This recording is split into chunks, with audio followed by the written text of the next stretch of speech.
এটা আলাদা বিষয়, এটা ধারাবাহিক প্রক্রিয়া। কিন্তু আসলে মডার্ন হাসপাতালের সাথে সম্পর্কটা হচ্ছে 2008 সাল থেকে। জি স্যার। আমি প্রথম যখন ঢাকা শিশু হসপিটাল থেকে আসি, তখন এই মডার্ন হসপিটাল থেকে আমার রুগী দেখার যাত্রা শুরু বলতে পারেন। তখন থেকে আমি প্র্যাকটিস করি, এর আগে আমি প্র্যাকটিস করতাম না। আমার ইচ্ছা ছিল যে একটা ডিগ্রি করার পরে তারপরে প্র্যাকটিস করবো, জেনারেল প্র্যাকটিসের প্রতি আমার কখনো আগ্রহ ছিল না। এরপরে অনেক চড়াই উতরে পার হয়ে মডার্ন হসপিটাল অনেকটা সময় পার করে আজকে এই অবস্থানে এসে পৌঁছেছে। তারপরে আমি আসলে এটার সাথে সম্পর্কটা রাখতে এখনও কখনো ছিন্ন করার কথা চিন্তাও করি না, এই জন্য আবার ফিরে আসছি। আর পদোন্নতিটা এটা আল্লাহ তাআলার অশেষ রহমত। আমি সবসময় চেষ্টা করি শিশুদের জন্য বা রোগীদের জন্য আমার সর্বোচ্চটা দেওয়ার জন্য। এটার জন্য আল্লাহ আমাকে একটা রিটার্ন দিয়েছেন। এখানে যারা উপস্থিত আছেন তার মধ্যে যাদের কথা উল্লেখ না করলেই নয়, আবদুল সাহেবের সাথেও সম্পর্ক আমার 2008 সাল থেকে। আর আমার বড় ভাই খান সাহেব বা ছোটো ভাই যাই হোক, ওনার সাথেও সম্পর্ক অনেক দিনের।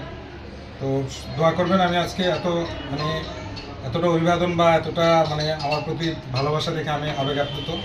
সবাইকে ধন্যবাদ, দোয়া করবেন আমার জন্য। ধন্যবাদ স্যার। রেডি? আমজাদ ভাই, আপনি আমি বসে খাওয়াই দেন। সাথে হিংসা না, চেষ্টা করুন সফলতা আসবে, সফলতা কিন্তু একটাই, সাথে খাওয়াই ভালো দেন। থাকবে, ভালো রাখবেন। হাততালি হাততালি হাততালি। সবাই তো তার এই শুভেচ্ছাটা দিতে পারে।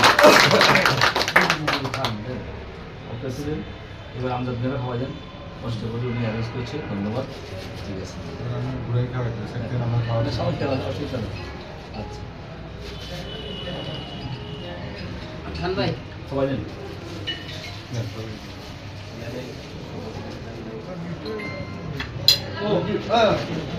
এই যে মডার্ন পরিবারের পক্ষ থেকে স্যারের জন্য ছোট্ট একটা উপহার। একটা হাততালি।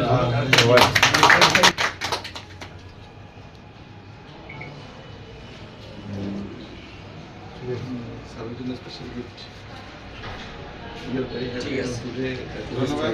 আমি দিয়ে দেবো। অতিরিক্ত অভিনন্দন হয়ে গেছে। আমি